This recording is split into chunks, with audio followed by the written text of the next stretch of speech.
जो मनुष्य होकर भी जिनको देव की उपमा दी है, ऐसे कौन होते हैं? तो वशिष्ठ ऋषि जी ने कहा है कि जो यज्ञीय कर्म करते हैं वे सामान्य मनुष्य नहीं, वो देवतुल्य हैं। और जिन्हें याचक पूछने आते हैं, यानी मांगने जिसके पास आते हैं, जो दाता है, उदार मनुष्य है, वो भी दूसरा देव है। उनकी स्तुति करते हुए ऋषि वशिष्ठ कहते हैं, नते मनुष्यास्ते देवा यज्ञियं कर्म कुर्वते याचकश्चैति यं पृष्ट्वा वसिष्ठस्तौति देववतो।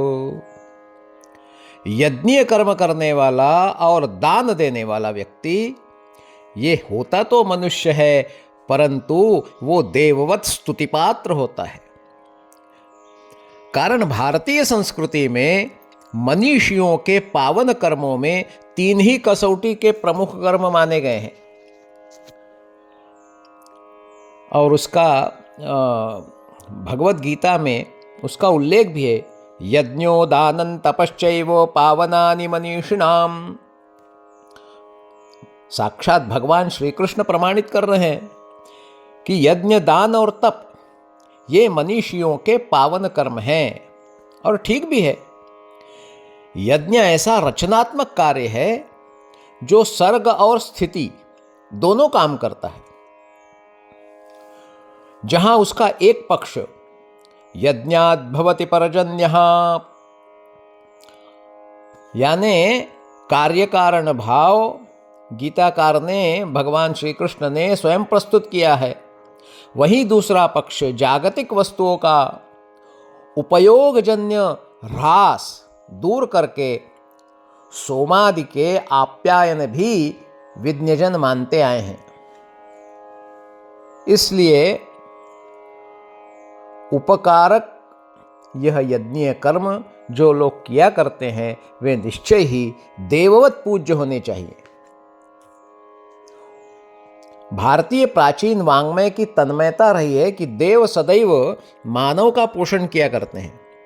इसलिए हमें भी देव बनना हो तो सदैव यज्ञादि कर्म और दान में तत्पर होना चाहिए। ऋग्वेद में एक ऋचा आती है, समर्तो अग्ने स्वनीकरे वा न मर्त्ये न आजुहोति हव्यम स देवता वसुवनिं दधाति यं सूरिरर्थी पृच्छमान एति।